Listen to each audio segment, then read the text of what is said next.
Once upon a time, there was a hermitage on the outskirts of a town. There a monk lived with his disciples. Every evening, the monk and all of his disciples used to pray together. Whenever the monk prayed, his lips did not move at all. He would just close his eyes and stood quietly with folded hands. That monk had a disciple. Whenever he saw his master praying like this, a question would arise in his mind. One day, when all of them were praying in the evening, as usual, the master was standing quietly with closed eyes and did not move his lips at all. Seeing this, his disciple got curious. He could not stop himself and asked his master after the prayer. The disciple said, "Master, whenever we pray, our lips move. We say our prayers in words, and through those words, we ask God for whatever we want. But I have noticed that when you pray, your lips never move. You just keep quiet. Usually, when we say something internally, even then, there is a slight vibration on the lips. A feeling of speaking comes on our face. But when I see you praying, I can't see that. Why is that so? Don't you pray to God for anything? Why your lips don't move?" Listening to this, the monk smiled and said, "My son, I tell you about an incident of my life. Once, I stayed in capital. In the afternoon, when I was passing nearby the king's palace, I saw that the king was standing at the entrance of his palace. Just then, a beggar came and stood in front of the king. His body was dilapidated. His clothes were worn and torn. He was very weak and seemed hungry for many days. It seemed as if he would fall unconscious due to weakness. But there was a gleam in his eyes. King asked him, "What do you want?" Beggar replied, "Sir, if my demand is not known by standing in front of you, then there is no need to say anything. What's more there to say? I am standing in front of you. Look at me. Look at my plate. Do I need to say anything? My existence is my prayer."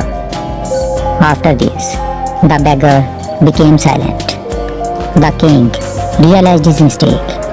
He immediately ordered his minister to arrange food for the beggar to eat. He ordered costly clothes for the beggar, a house to stay for him, and a job to earn his livelihood.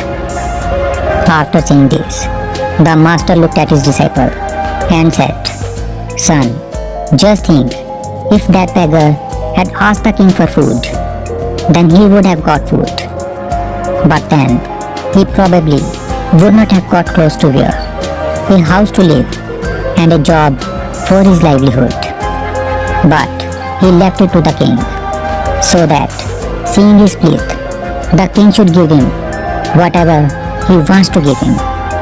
And when the king gave, he gave as per his status. He not only gave him food and costly clothes, but he also gave him a house to live and a job to earn his livelihood." After telling this story, the master became serious and said, "My son, after this incident, I have stopped asking for anything from God, because in reality, nothing is hidden from God.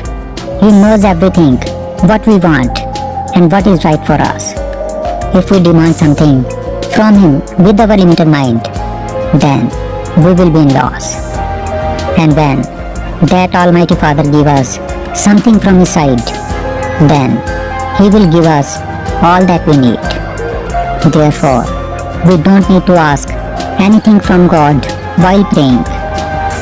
All that we need is to surrender ourselves to God with true heart and become silent.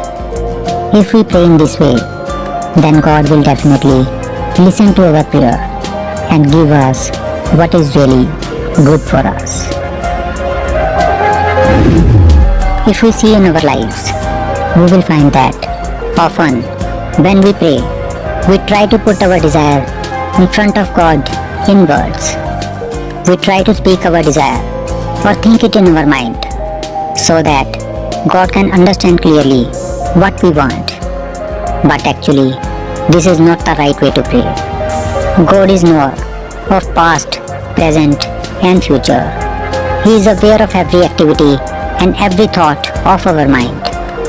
He knows what we need and what will be good for us.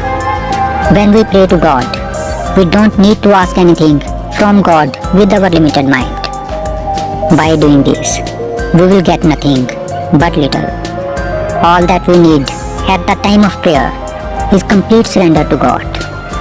And when God gives, He will give according to His status, which will be much more than we can think. The words spoken at the time of prayer do not matter much, but at the time of prayer, the more your mind is united with God, the more fruitful your prayer will be. Therefore, whenever you pray to God, don't try to speak your prayers in words. Just immerse in the love of that Supreme Power. Become one with Him. And thus, when your mind becomes one with that Supreme Power, then your prayer will definitely come true.